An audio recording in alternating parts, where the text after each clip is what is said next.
think I need to replace her. They live in 1986. So I was born in El Salvador, born and raised. You would expect from small guys. So they would bring the us. And that's really how this journey got patch of like, okay. So before we got on it, like Americans are very like polite.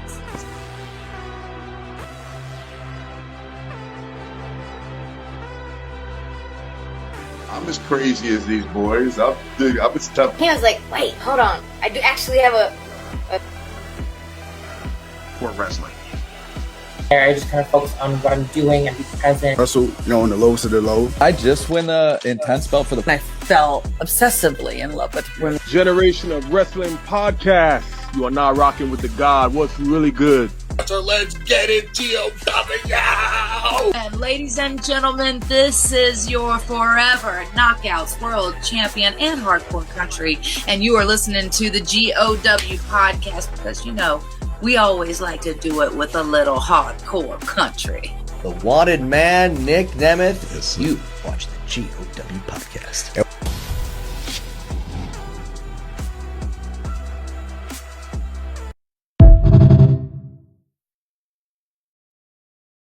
All right, I am ready for this one. I'm ready for this one. Ladies and gentlemen, thank you once again for tuning in to another episode of the GOW. I'm the franchise, and with me as always, I got my tag team partner, my brother, my family, King Two Cold. Bro, what's good?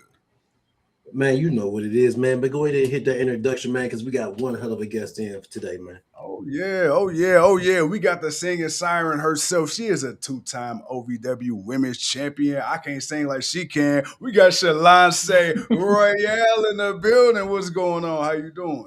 Hello. I'm doing well. Today's been a really good day. So, and it's always a great day when you're the champion. So. Well, come on. Let's talk that talk. Well, look, let's dive right into it. Okay, look, two-time women's OVW champion. OVW is one of the most revered companies, brands, and all the professional wrestling. So many great stars have come out of OVW. Talk to me about, one, how did you get involved with OVW, and what does it mean to be a champion of such a prestigious brand like OVW? So I actually didn't know the history of OVW. I wasn't a wrestling fan growing up, at least not to the extent of most people who get into wrestling. I got into wrestling via the video games, to be honest. Yep. And I just like customizing characters and having their interests and whatnot. So I would spend hours doing that. So how I got to OVW, literally, one of my friends in wrestling that was connecting me with getting bookings. They're like, you should go up to OVW, reach out to Maria, she'll get you booked and whatnot.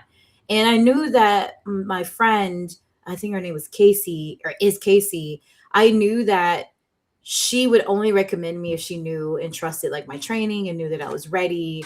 And so I'm like, okay, bet. So I reached out to Maria, and next thing you know, soon I went up to OVW. And it wasn't until I got to the OVW locker room that I saw all the pictures of all the OVW graduates. And I was like, and which is odd because I usually look up the places before I go, but I just trusted my friend. So I was just like, she wouldn't send me someone that's ratchet. So I went there and I just saw the history and I'm like, oh my gosh, I'm here.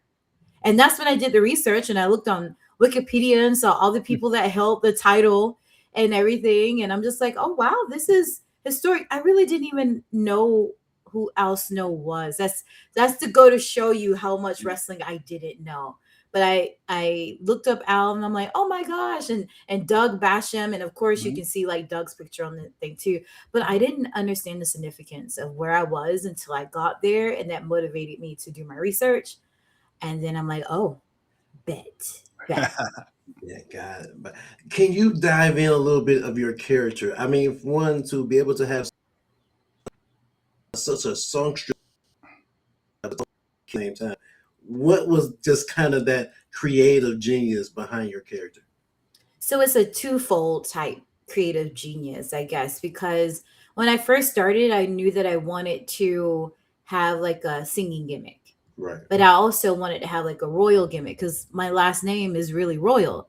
So I was trying to go with royal flush, the card type thing. So I was kind of going back and forth with everything. If people saw my early wrestling gear with the heart and the black and white clubs and stuff, not clubs, but the hearts, the black and the white, whatever. I tried to mimic cards, but the things just wasn't like connecting, I guess.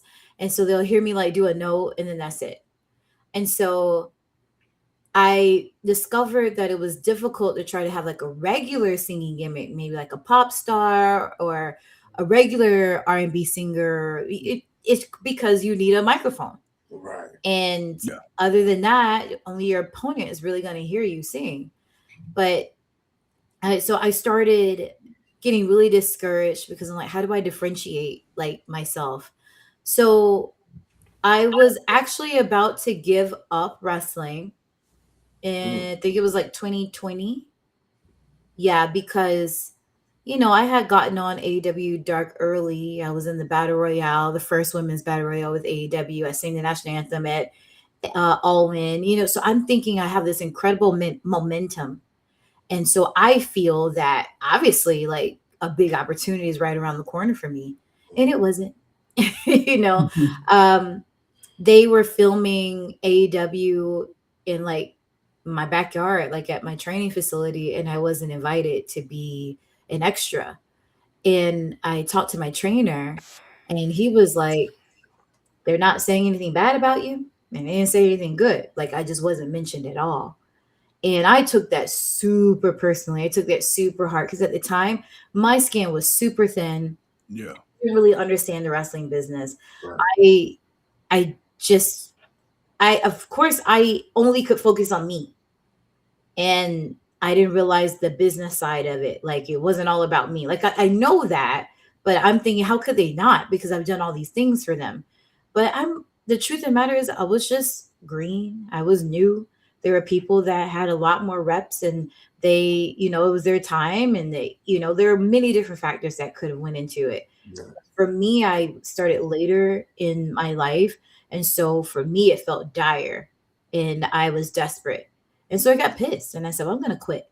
So I went back to my hometown to have a show. I think at the time, I don't remember what it was called at the time, to be honest. But there was a wrestling show in my hometown, which was rare. And I was able to hang out with some of my wrestling buddies. And I was telling them, I'm just not happy. I'm not happy. I don't know how they did it for that long. Maybe I'm one of those statistics that I didn't fall in love with wrestling. So maybe this is my time to fall out, And they asked me, when was I happy? Like my happiest. And I told them it's when I lived in South Korea. I studied abroad in South Korea. And I told them that whole story of, it was the first time that I had color in my hair. It was like honey blonde. And people would be like, Beyonce? And I'm like, of course, tell me more. Now I know they know that I wasn't Beyonce, but I think that's what they could equate it to. Trust me, when I was there, I was called Beyonce, Alicia Keys, Nicki Minaj. But I think that was their way of trying to tell me that either they found me pretty or that they believed that I thought that was a valid comparison, which of course, like Beyonce. The hair, you got it popping. Go ahead. Yeah. So, and that's where my confidence like blossomed. And so we were going into a club there. And one of the people that was a part of like the international group was like, make way for Shalonce, which fused my real name, Shalondra, and Beyonce together and got Shalonce. And that's where Shalonce was born. So technically Shalonce is Korean because she was born in Korea. But when that happened, I, explained it to them. And then one of the guys was like, you need to bring back that Shalonce energy. Like, F what people say. Like, who cares? And I said, I'm going to have fun. I'm just going to start singing and making noise and doing whatever. Because if I'm really going to quit, who cares what I do, right? And that's what started going viral. And I kind of turned my story around because clearly I didn't quit. And I still remember, like, I made it back to AEW on dark number 115. So I was on dark number 6. And then there was dark number 116 is when I came back. 115 is when I came back. And that's where I just kind of solidified the Shalonce character. And that's how it went from there. And so I started dropping elbows and singing because opera carries. You don't need a microphone for opera. Like people could hear it. They may not make out exactly what I'm saying, but they just knew that I just vocalized a little bit and then dropped an elbow or something. Whereas you need a microphone to sing pop music or R&B, even rapping, but they heard the opera and that's how that stuck. Wrestling is so much, especially on the main stage, right? It's more than just holds and drop kicks. It's really about a gimmick, because you see so many people become successful in pro wrestling, not necessarily because they're a great wrestler. They have a great gimmick. They have a way to connect, and then everything else kind of secondary. For you, you said you kind of had to hit that bump in the road, right? And then you eventually found yourself. When did it actually click? Like, oh shit, like hold on, like I can legitimately do this. And now to see you say you took it personal with AEW. Well, every time I'm online and I see, all these independent, up and coming hot 100s or top 50s, Shalonce is somewhere in that conversation. So is that any validation to you to know, hey, I could have quit. I should have probably quit, but you didn't quit, and you used that to fuel where you are right now? No, it's huge validation. I want to go even further. Like the moment that it clicked for me was honestly at OVW. Okay. OVW, I believe I got there in 2021. I believe it was 2021. And I brought something different than what was seen with the women at the time. I brought a type of aggression. I felt like I had something to prove, We all have those things. And I just felt like I just had something to prove. And I was really proud of my training. And I really wanted to make sure that when people got hit, people really thought like that they were hit. And that was different around that time. And so I got the attention of Al, and he's just like, you have a gimmick. Like, you can't overdo it. He's like, just go out there and sing because it's different. He's like, you can do the moves, obviously, which a lot of people don't know. I can do a crap ton of moves, but he just told me to go out there one day and just start singing. And he dared me to do too much. And I was like, bet. So there was just one of the matches. I gave a move. I rolled out of the ring and I took a microphone and started singing. And then I went back in the ring and still kept singing, even though I didn't need the microphone. So people were like, oh, that's real. Right. And it just stuck from there. So I have Al to thank for that. He helped connect it. He wasn't the only one that touched on it. Like my trainer QT, Marshall, like he was like, there's something there. But I needed the space and the platform to do it and try it. And honestly, that's what happened with OVW. And from there, I'm like, oh, you mean to tell me that my entrance could take like an Undertaker entrance? It takes 7,000 years. And all I got to do is like a couple moves and like I'm over. Like before I got injured, I was like the top heel at OVW because people just simply wanted me to shut up. But like, that's how far I took it, to the point where they were like, earplugs, like, do we have to listen to her? Like, is this it? And I had fun. I seriously had fun. Is the singing, well, obviously, because you can sing, was that something you were pushing for before the wrestling took over? Or was it just something you just, because you're good at it, you just happened to do it? I traveled the world a little bit and performed opera. Like that's what I went to school for. And I came to a crossroads. I applied for grad school immediately after college and decided that I needed to work and get something because I just got tired of struggling. I didn't come from a good, well-set family, and going through college the first time was just like horrible. It was a blessing that I made it through. So I was kind of nervous with the thought of going back to grad school, was potentially going in with a struggle, trying to find multiple jobs again just to get through, take out these loans and everything. But I was willing to do it because I was the first person in my family to go to college, to do something like this, and I wanted to make sure I set myself up. However, I participated in the Dusty Rhodes American Dream Scholarship Camp, and I won. As a female, they chose a male and a female, and I won. And I remember talking to QT and Cody, and Cody Rhodes, and I'm like, I wonder, can I really do this? Like, should I really do this? And I mean, it was like a unanimous thing. Like people like, well, obviously, like what? Like these people chose you amongst all these other people that had more experience, and there's something. And I checked off the boxes. I just needed to do the work, and that's what made me decide to pursue wrestling rather than go to grad school for music. So when I started wrestling, it kind of put a pause on music for me.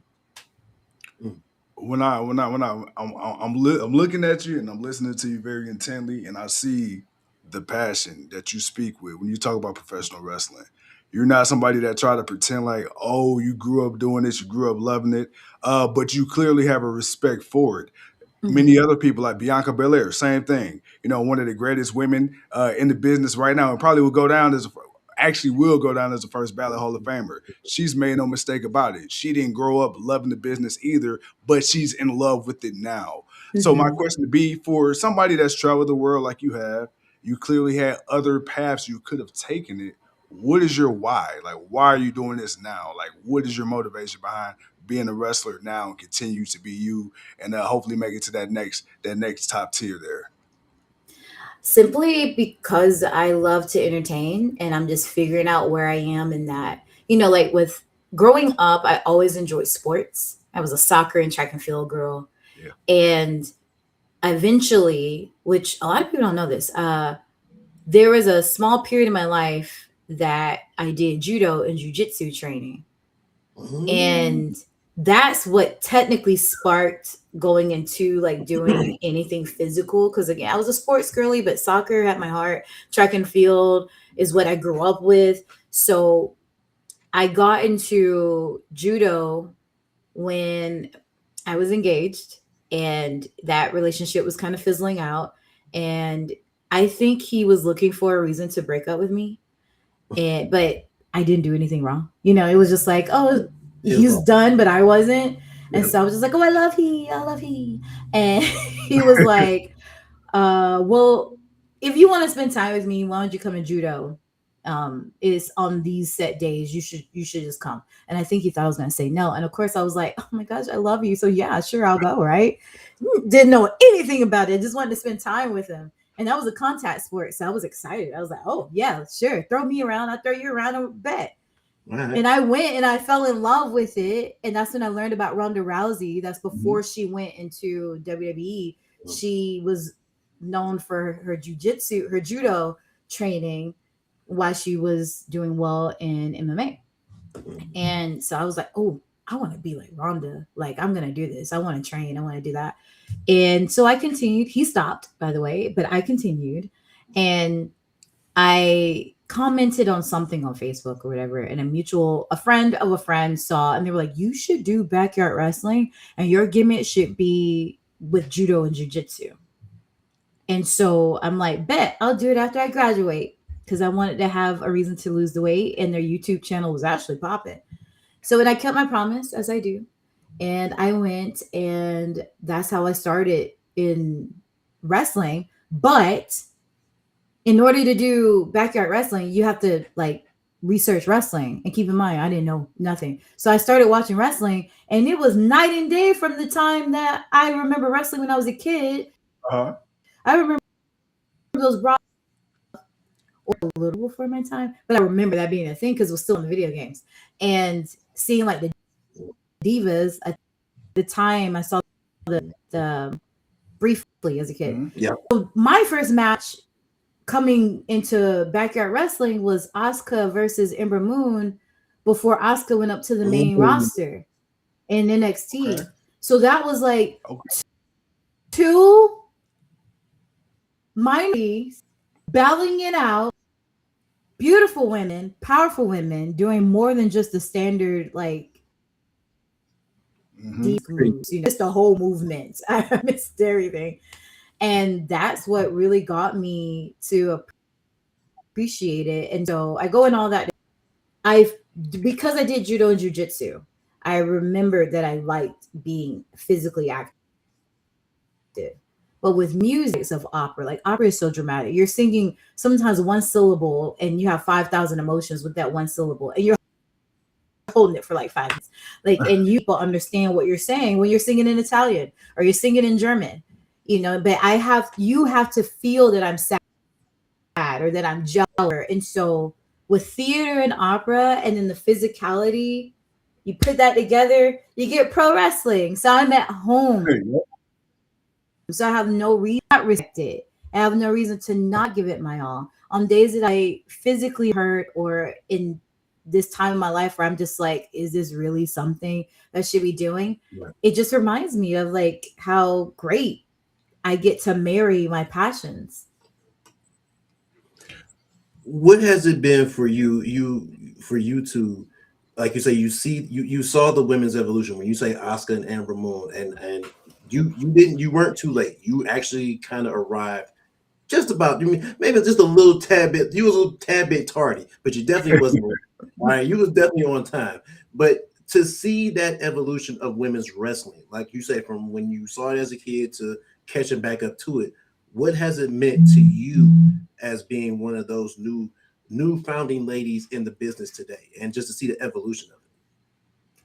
I felt that I was a part of it in a, not in like a part of it at WWE, but like when you're seeing a movement and because they're bringing eyes to it, then I felt like I had a responsibility to perpetuate that on the indie scene.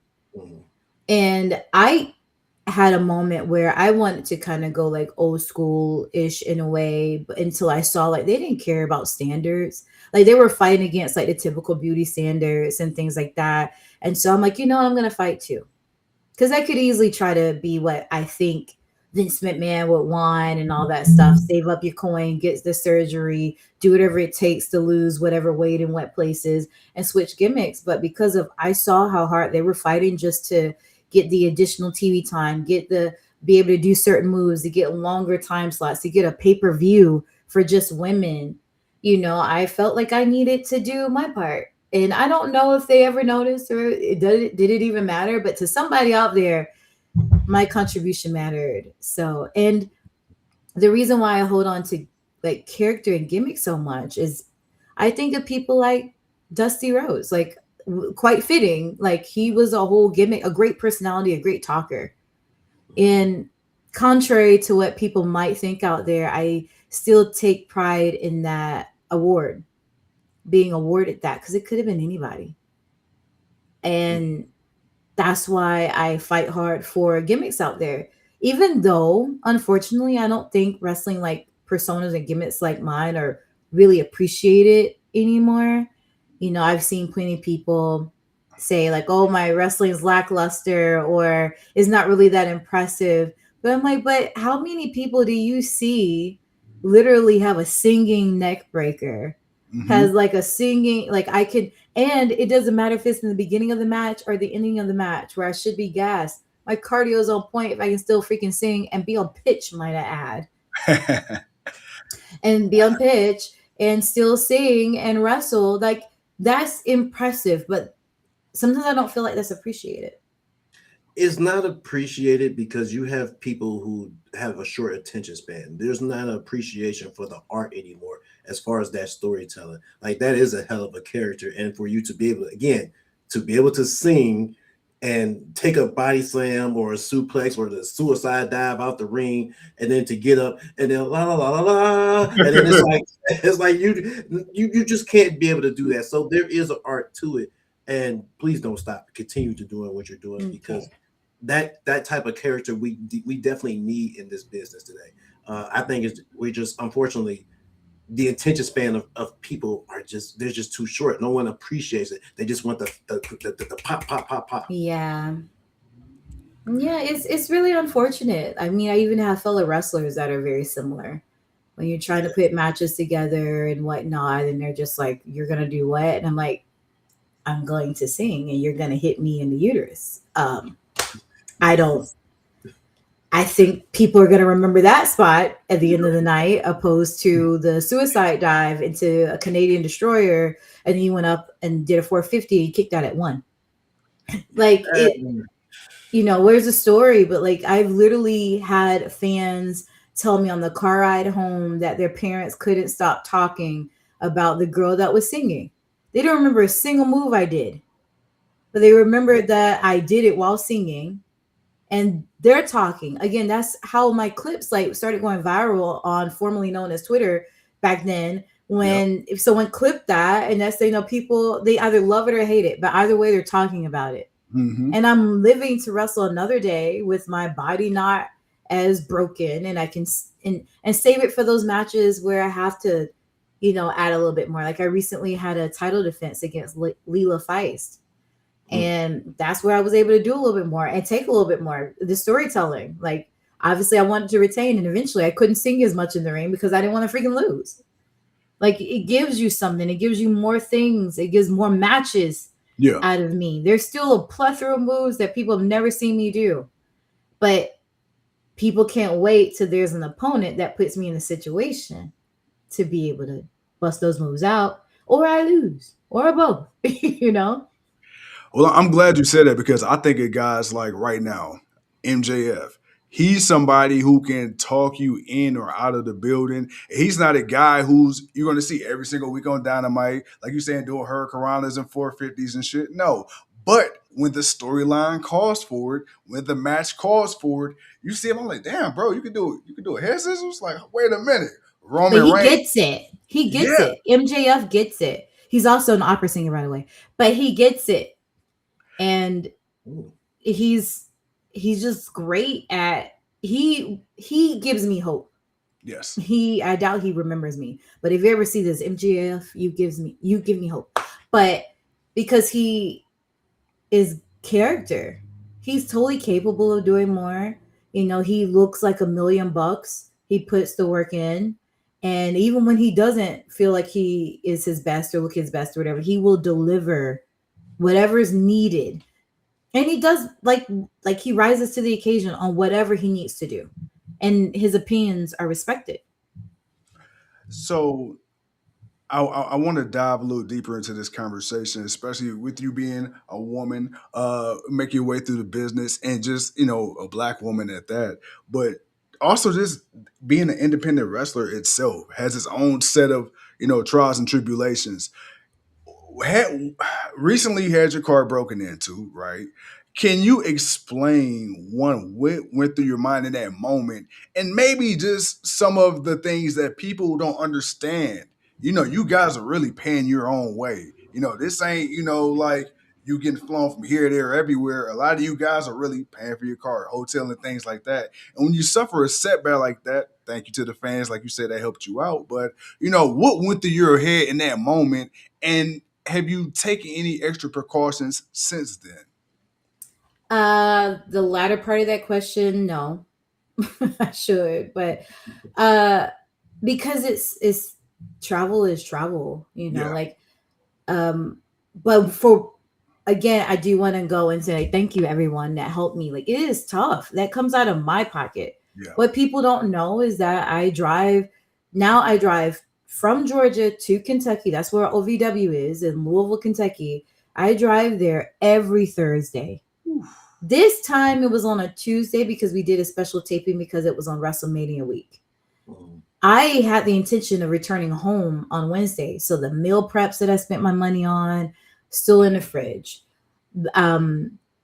Just money in general, like with gas or whatever. The closer it gets to the end of the week, sometimes gas prices go up. So there's money in that, money to eat when I'm there. I didn't account for those things. And it's not like I have like an amazing shoot job where I'm being paid a lot of money to do this. It's difficult to find a legit job that will support you leaving, because OVW films on Thursdays. So I lose a Thursday and at least a Friday. Most well-paying jobs that I could get, like I used to work for like corporate Geico. Like these places want you to work 9 to 5 on Mondays and Monday through Friday. I can't do that. So I have to find ways to make money in addition to transport myself. Not every wrestling promotion does that. Like some will fly you out. They'll, it's in your rate and whatnot. But it's rare that a wrestler, especially indie wrestler alone, is making bank off of an appearance. It's usually going right back into their travel, their gas, maybe food. So a lot of it's on us, and like my own safety is on me as well. That night, I just so happened to listen to the voices. It could have been the Lord, it could have been Confucius or Mufasa, but someone spoke to me. And they're like, girls, don't sit in this car. Because what I usually do, I sit in the car and I'm talking. I'm tired, exhausted, I'm talking. And I was staying with a friend. And so I get out of the car, I went on the inside, and I was actually kind of rocked a little bit. I took a crossbody and my head hit the mat. And I finished the match. Probably shouldn't have. But I finished the match and I felt it like. So I was slightly delayed. In addition to out in the middle of the freaking night, I think I got back at like 1:30 a.m. And I went in the house, and then I'm like, I should go get my laptop. I go back to the car, get my laptop, go back in the house. I'm like, I think I should get my purse. I think I left like my bag. I go back out there, I go get my bag. Then I'm talking to one of my friends, and she's like, you need to take like ibuprofen or something. It's not in the house. I go back out to the car and get the ibuprofen. So I gradually went back out and got things that I needed. Little did I know, either someone was watching or I just happened to miss the raid, but my car was broken into along with quite a few others. Like they just went through multiple cars. And I feel bad because part of me feels like, well, what if I would have stayed in the car? Like maybe I could have stopped them, like scared them off or something. And then the other part is like, girl, you would have scared them off if they really wanted to, or would it have scared you off? Like, I don't know. I could have been in danger, but me getting back late is something normal. Me being alone is something normal. And a lot of wrestlers travel alone, or they may be in the group, but no one's thinking about danger. A lot of times they're not even thinking about like how they're going to get home, and they're tired. Yeah. Many don't even think the next step. So I lucked out, but my finances were not financing. I was trying to figure out what I was going to do because that was going to take all my money just to get the window fixed. So then how I'm going to get home? How I'm going to eat? Like I don't have to, I can wait, but that's like 8 hours plus I'm going to be in the car to not have food. Yeah. And then to get back and at that time, like I didn't get home until Friday. This happened like Tuesday night. I didn't get home till Friday. So the meal preps and stuff, I mean, some were there. I have roommates. So to follow up on that, but on a little bit of a lighter note, but have you, with you driving, especially down in the South, have you got booked for, a booking or whatever, and you pull up, you're like, where in the hell is this at? Just in the middle of like bumfuck nowhere? On a regular basis. Yeah. I'm sitting there like, oh my gosh, clenching my invisible pearls. I'm sitting there like, little old me. Am I protected? Like there are times I didn't feel safe. Mm-hmm. And especially being a heel in some of those places, I had to get escorted out to my car quite a few times at a certain promotion because they're just like crazy fans. And I'm like, do they not understand that I'm being paid to be mean to them? Why would they? But some didn't like me, and some of the comments that were said. Yeah, I've heard it all. Oh, yeah. Well, you got to be careful in some of them hillbilly places because they like to use that as excuse, mm-hmm. And we ain't about that. But let's bring it up a little bit. Yes. For you to be having the dominant run that you're having in OVW, mm-hmm. What is it like for you to be one of the top heels, to be one of the people that get to talk the most shit and just get to just be you? Because I feel like when a person gets to be a heel, you get to be more relaxed. You get to be more creative and more free with just trying to figure out that thing that puts you over with the people. So how has that been for you? I actually disagree. I don't think you can be real. It depends on the person. Okay. And it depends on the position you're in. Okay. It was easier. So I'm naturally not mean. I know. I can be nice, nasty. Right. Like I can be like, oh, I appreciate that you think that you're good. Like I can do stuff like that, but I don't think of like insults for people because I like people for the most part. So it was a challenge to find a way to differentiate me being a heel from the other girls on the roster or the stereotypical heel that you see, but also to be good enough to not be copied, because sometimes that's what happens. Like I found that there are some girls that were having certain cadences and tones that I was, and it's not that I thought they were intentionally taking it. You're seeing each other and spending so much time around each other, like it is bound to happen at times, you know? And that was challenging. And it was challenging to be taken seriously. So it was easier for me the first time because I just got on their nerves. People knew that I could sing, but repeatedly hearing high notes in your ear, especially on the microphone, gets annoying. And I had to do that because sometimes what I did was impressive. So Al had me take back the impressive things I was doing and just amping it up. And then eventually I got put with a manager and we just kind of ran with it.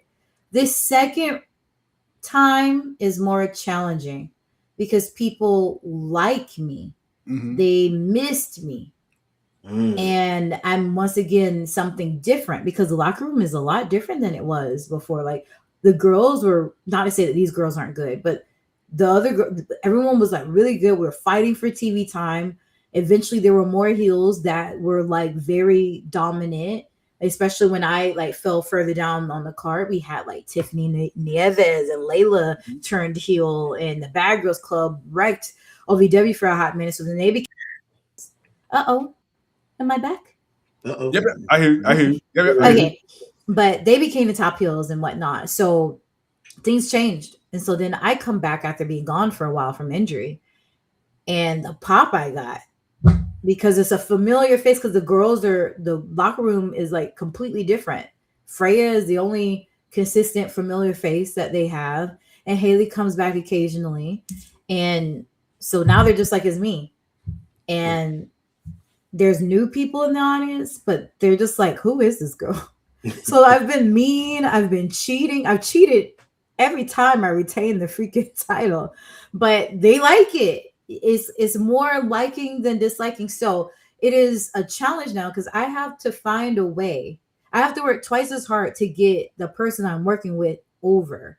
It's my job as a heel to make sure that the baby face is liked. Yep. But when you're liked, it's a lot. So now I'm cooking up different things that I can do, and I'm trying to figure out even more stuff. And Al is also cooking up some things, but it's hard because I like people. I don't like punching them in the face. Unless your belt's on the line, of course. Yeah, but even then, I would just like to legally send them a document from my lawyer, PJ Jones Esquire, and they can just sign it. Like they can just sign a contract to not compete, and it's way more peaceful that way. And they don't do that, so then I have to punch them in the gut. I love it. Before we get out of here and wrap up, I got a question for you because you've been so great, right? Aww. You know, you've been so sweet, you've been so lovely. But but look, you know, all good things must come to an end. And I want to give you a second to talk your talk. You know, if I'm AEW, if I'm TNA, if I'm WWE, you know, and I'm looking to scout talent because, you know, that's what we do. Why should I have Shaloncé Royal on my roster? What do you bring to the table? Why should we invest in you? Oh, because I'm a jack of all trades. This is the thing. You're going to get your money's worth with me. First of all, I am very talented. Only successful physical diva to perform and wrestle at the same time on operatic, which everyone knows is extremely difficult. But not only am I able to deliver in the ring and deliver a variety, I'm actually someone who knows how to announce, knows how to do commentary, knows that even if I'm put on the shelf due to an injury, I will find something to do to prove that I deserve every roster and to make sure that people know that their investment isn't going to waste. So you'll never lose which way to lose with Shalonce. So I just say any promotion out there would benefit greatly from having me on their roster. And I just hope they wake up and see that. Absolutely. And then last thing, on all your social medias, any website, any merch plugs, where can the people find the champ? You can find me everywhere. I'm on YouTube. My YouTube channel is The Fighting Siren. I'm also on Twitch, where you can find that under Shaloncé Royal. I'm on Instagram. I'm on Facebook. I'm on a lot of other things, probably every platform you can think of, except for formerly known as Twitter. I got rid of that a long time ago. I have a Patreon. I have an OF, but don't get any ideas. I'm not an adult entertainer. I'm a sports entertainer. And yeah, you know, you got to specify these days. I don't need anybody fussing at me because they didn't see what they thought they were going to see. But you know, I'm still cute and I work out and stuff. Like, you know, I come on still now. get support. Like you can get got heads turning. No, mama, you got heads turning. So please continue doing you. Continue that essence of who you are, because that again, that's what I like about you. Like I say, you can sing. Like I said, you can kick ass, and I love a woman that can do both. So so please continue to shine and continue to be bright. And I am looking for you to be on one of these networks. I don't care which one it is, but I just want to see you come out, be the brightest star that you can be. And I'm just looking forward to it. So thank you for your time today. Thank you for having me at any time. Like I like talking. Clearly, you may not see that, but I talk a lot. And so I also believe in dropping nuggets and paving ways for people who come like after me or people who need a little pick me up, because we're all on different places in our journey. And like for me, I almost didn't return. Like the Nightmare Rumble, I had in my head that was going to be the last run. And I was going to talk to Al about a way that I can kind of fade out, but in like a cool way.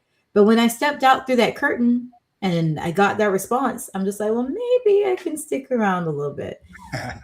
And so you guys encouraging me, that it means a lot, because I was very unsure. When I got injured, I was in a very broken state.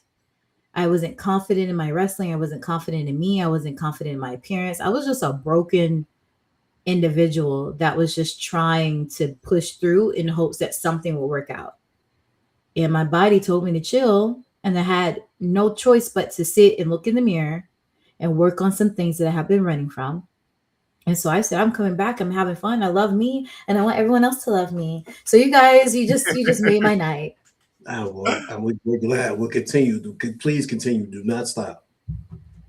And with that being said, ladies and gentlemen, thank you once again for tuning in to another episode of the GOW. I'm the franchise. He's the king, and she is your two-time OVW Women's Champion.